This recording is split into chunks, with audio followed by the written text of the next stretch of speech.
Eu tenho uma palavra liberada sobre mim. Louvado seja o nosso Senhor Jesus Cristo, para sempre seja louvado. Nós estamos andando nesse entendimento sobre ensinar os ignorantes. Na primeira parte do vídeo eu falei sobre ensinar, que é o mesmo que o discipulado, que é o serviço concretamente do discipulado. De fazer os discípulos. Mas agora eu quero entrar num segundo ponto que é muito importante, que é concretamente ensinar os ignorantes. Mas eu quero falar sobre essa ignorância, de que ignorância deveremos tirar as pessoas para que elas realmente progridam como discípulos do nosso Senhor Jesus Cristo. Bom, vamos começar aqui pelo profeta Oséias. O profeta Oséias, no capítulo 4, no versículo 6, a primeira parte do versículo 6, nos diz o seguinte: o meu povo não quer saber de mim e por isso está sendo destruído. O meu povo não quer saber de mim e por isso está sendo destruído. Essa passagem é bastante conhecida em outras traduções como o meu povo se perde por falta de conhecimento. O que é essa perdição? É o mesmo da ignorância. É a mesma coisa, não é? O povo não sabe o caminho a andar, ignora o que Deus tem para ele e por isso anda perdido. E aqueles que não foram salvos por Jesus, aqueles que não entregaram sua vida a Jesus, eles não podem ser discipulados, eles não podem aprender a viver como Jesus. E se Jesus trouxe a plenitude da revelação, trouxe a plenitude da vida, eles não podem viver a plenitude da vida. Mas aqueles que entregaram sua vida a Jesus, aqueles que são do Senhor e aqueles que estão no processo de discipulado, podem aprender a sair plenamente da ignorância e não ficar se perdendo por falta de conhecimento e não viver aí sendo destruído. Agora, como aprenderão? O que terá que ser ensinado? Bom, Jesus disse que tudo que tinha que ser aprendido estava revelado nas Escrituras. Eu quero que você vá comigo, se você pode, em Lucas, no capítulo 16. Nós temos lá em Lucas 16 aquela parábola do rico e do Lázaro. E só para recordar, morreram os dois, o Lázaro está no paraíso, o rico está nos sofrimentos, e o rico pede um pouco daquela água do paraíso, mas é negado a ele, porque o tempo dele ter aprendido passou. E ele pede que se mande a terra, que Abraão, na linguagem judaica, mande à terra alguém para alertar os seus irmãos. Então, quando você chega no versículo 29, Lucas 16, 29, nós lemos o seguinte. Abraão responde: os seus irmãos têm a lei de Moisés e os livros dos profetas para os avisar, que eles os escutem. Jesus contou essa parábola para dizer o seguinte: tudo que nós precisamos saber está nas Escrituras. E quando ele diz que mesmo que um morto viesse à vida, isso não faria sentido às pessoas, Jesus está se referindo à sua própria ressurreição. A ressurreição de Jesus faz sentido na vida daqueles que andam conforme a palavra de Deus. Se aquele que não conhece a palavra, aquele que ignora a palavra, ele ignora Cristo. Já diz isso um dos grandes pais da igreja, São Jerônimo. Quem ignora a palavra, ignora Cristo. Então a ressurreição de Jesus não pode ter efeito na vida de uma pessoa que ignora a palavra. Por isso estava dito lá, eles têm a palavra. Todos têm acesso. Então a palavra é fundamental. Essa é a primeira coisa que Jesus disse. Segunda coisa, Jesus fala acerca de seu próprio testemunho. Então, João 5, João capítulo 5, versículo 39. Nós lemos o seguinte: vocês estudam as Escrituras sagradas porque pensam que vão encontrar nelas a vida eterna. E são elas mesmas que dão testemunho a meu favor. As Escrituras Sagradas contêm nelas a vida eterna. E elas dão testemunho a respeito de Jesus. Ora, então, se a pessoa tem conhecimento das Escrituras, ela terá conhecimento de Cristo, terá conhecimento da vida eterna, e tudo que a vida eterna significa na vida daquele que é discípulo de Cristo. Porque a vida eterna, a vida abundante, a vida nova, a vida da graça, não é um prêmio para depois da morte. Para depois da morte é a visão total de Deus. É a eternidade da glória. A vida eterna é uma posse, é um bem, é uma graça que nos foi dada para ser vivido agora. E já entramos agora nesse bem. E como nós possuiremos? Como nós conheceremos? O que nos dará testemunho disso? Nos dará testemunho, como disse nosso Senhor aqui, em João, no capítulo 5, versículo 39, que é estudando as Escrituras, porque nela falam da ressurreição e falam e dão testemunho a respeito de Jesus. A terceira coisa que nosso Senhor nos fala, e isso está em João, capítulo 14. João, capítulo 14, no versículo 25 e 26. O que nós lemos? João 14, 25 e 26. Tenho dito isto enquanto estou com vocês. Mas o Auxiliador, o Espírito Santo, que o Pai vai enviar em meu nome, ensinará a vocês todas as coisas e fará com que lembrem de tudo o que eu disse a vocês. A obra do Espírito Santo. O Espírito Santo recordará as palavras. O Espírito Santo dará o entendimento. Então Jesus disse o seguinte, que nós temos a palavra, que a palavra nos dá todo o testemunho a respeito de Jesus e da vida eterna, e que o Espírito Santo será o nosso guia, será o nosso mestre. O Espírito Santo nos recordará, o Espírito Santo nos mostrará, portanto não estamos sozinhos, portanto temos acesso ao conhecimento para sair da total ignorância. E o que nos mostrará o Espírito Santo? Agora temos que pegar as Escrituras, hein? 1 Coríntios, capítulo 12, versículo 1. Nós lemos o seguinte: meus irmãos, quero que vocês saibam a verdade a respeito dos dons que o Espírito Santo dá. Na tradução da Bíblia Ave Maria está escrito assim: a respeito dos dons espirituais, não quero que vivais na ignorância. Então, o Espírito Santo, ele vai nos tirar da ignorância a respeito dos dons que Deus nos deu, dos presentes, das graças das quais temos acesso nesta vida nova em Cristo. Como discípulos de Cristo, temos acesso a quê? Quais são os dons de Deus? Estão dados nas Escrituras. As Escrituras nos revelam a vida eterna, nos dão condições de viver como Jesus. O Espírito Santo vem nos ensinar as Escrituras. E o Espírito Santo nos vai tirar da ignorância acerca de todos os dons que Deus nos deu. Agora, são duas as correntes de dons, de graças que Deus nos deu em Cristo Jesus. A primeira são os deveres que nós temos como discípulos. E a segunda são os direitos que nós temos como discípulos.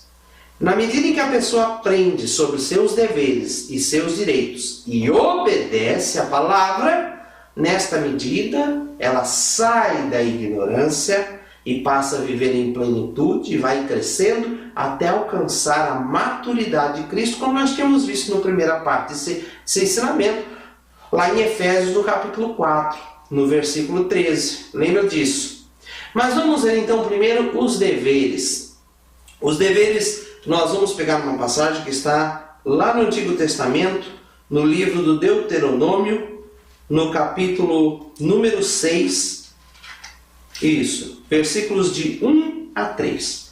Deuteronômio 6, de 1 a 3. Veja como está nas Escrituras.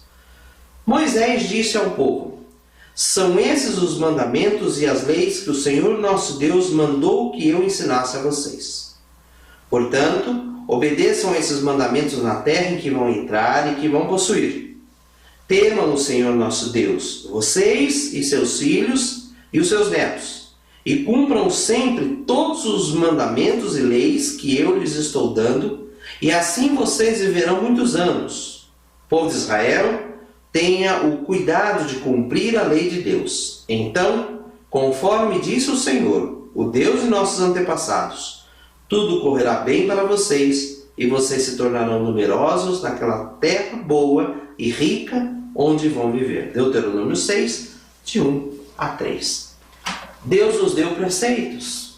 As Escrituras nos contam e a igreja nos ensina os mandamentos da lei de Deus, a vida moral que devemos ter, os compromissos espirituais na presença de Deus, os compromissos de fraternidade, de viver e andar na verdade.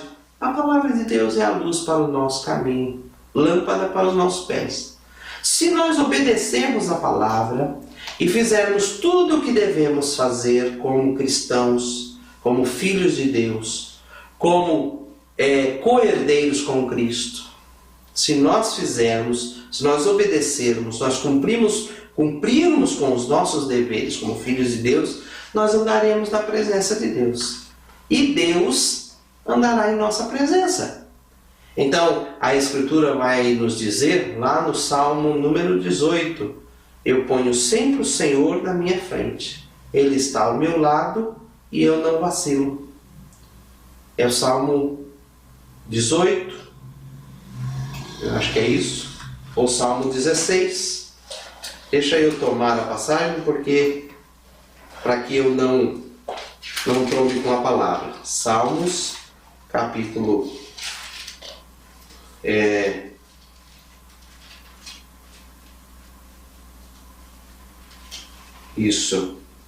Salmo 18, versículo 21, diz assim, olha. Deixa eu ver. Salmo 16, versículo 8. É por isso que eu fiz a confusão 18.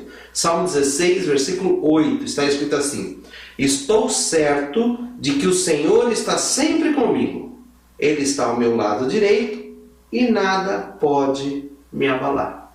Se a pessoa está certa de andar com o Senhor, de estar sempre com o Senhor à sua frente, de andar segundo a sua palavra, se a pessoa está certa de andar com o Senhor à sua frente, andar segundo a sua palavra, então essa pessoa, ela tem sempre o Senhor à sua frente e ela não vacilará. O Senhor estará ao seu lado e ela não vacilará.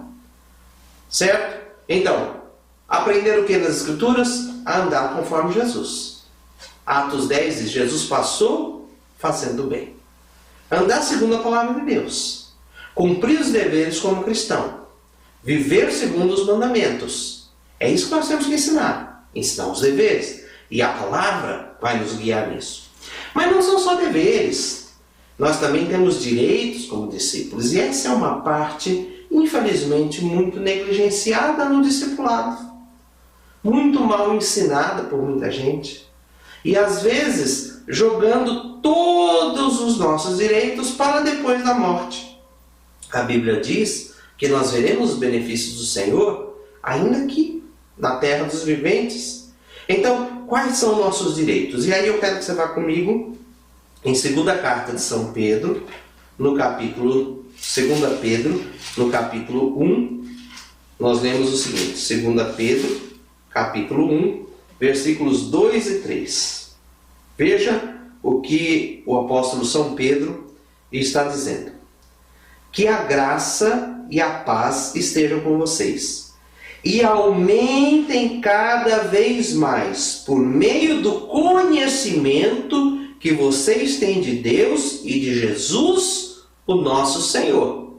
Olha, graça e paz aumentando por meio do conhecimento. Agora ele completa o raciocínio no versículo 3. O poder de Deus nos tem dado tudo o que precisamos para viver uma vida que agrada a Ele, por meio do conhecimento que temos daquele que nos chamou para tomar parte na sua própria glória e bondade. Outras traduções dizem assim: Deus nos tem dado tudo em Cristo para viver esta vida e viver a piedade. Tudo o que precisamos em Cristo Jesus. Tudo para viver em santidade. Tudo para viver uma vida de bonança, uma vida de paz, uma vida de graça.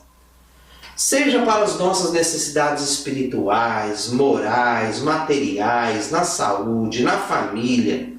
Deus nos presenteou com toda sorte de graça em Cristo Jesus. Mas para que a pessoa tenha acesso a isso, ela tem que sair da ignorância. E como ela sairá da ignorância? Por meio da Escritura, porque a Escritura nos dá testemunho de Jesus, do poder da ressurreição, e o Espírito Santo coopera. Então, nós precisamos aprender quais são nossos direitos e quais são nossos deveres em Cristo. Sair dessa ignorância e andarmos na conformidade, andarmos na verdade e andarmos na posse dos bens que Deus nos deu. Isso precisa ser ensinado aos discípulos. Isso é tirar as pessoas da ignorância. Isso é cumprir com as obras de misericórdia. Isso é fazer a pessoa deixar de ser ignorante, aprender a viver a vida abundante nos seus deveres e nos seus direitos. Isso é tão importante que eu quero encerrar com essa passagem que está na terceira carta de São João. Terceira carta de São João, que às vezes ela só tem um capítulo, ela passa tão rapidinho diante dos olhos que muitas vezes as pessoas nem leem. Mas São João está escrevendo, e São João diz o seguinte, olha: do presbítero, que é ele mesmo, João, ao querido Gaio, a quem amo de verdade. Quem era o Gaio? O Gaio era um discípulo de João. Meu querido amigo, tenho pedido a Deus que você vá bem em tudo e que esteja com boa saúde, assim como está bem espiritualmente. Então, aquele que conhece o Senhor precisa tirar o outro, seu irmão, da ignorância, para que o seu irmão prospere em tudo, vá bem em tudo, espiritualmente, materialmente, na paz interior, na posse dos bens exteriores, tudo segundo Deus. Então você que discipula, que é líder de célula, que é evangelizador, você cumpre bem essa obra de misericórdia, ensinando os ignorantes, quando primeiro, você mesmo é testemunha dessa vida nova e abundante. Segundo, quando você evangelizando, leva o seu irmão ao conhecimento dessas posses, desses bens, dessa graça e dessa vida. Ajuda o seu irmão, ora por ele, cuida dele, para que ele assuma esse viver em Cristo, nos seus deveres e nos seus direitos. Assim, fazendo bem as pessoas, elas saem da ignorância, vivem a vida abundante, tornam-se semelhantes a Jesus. Maravilha, não é? Isto é a obra de misericórdia, de ensinar os ignorantes. Que Deus nos ajude a ser esses discipuladores, abençoar a vida dos outros e principalmente viver nessa abundância para ser testemunho de que Jesus Cristo vive, reina e é o Senhor pelos séculos sem fim. Amém. Até mais.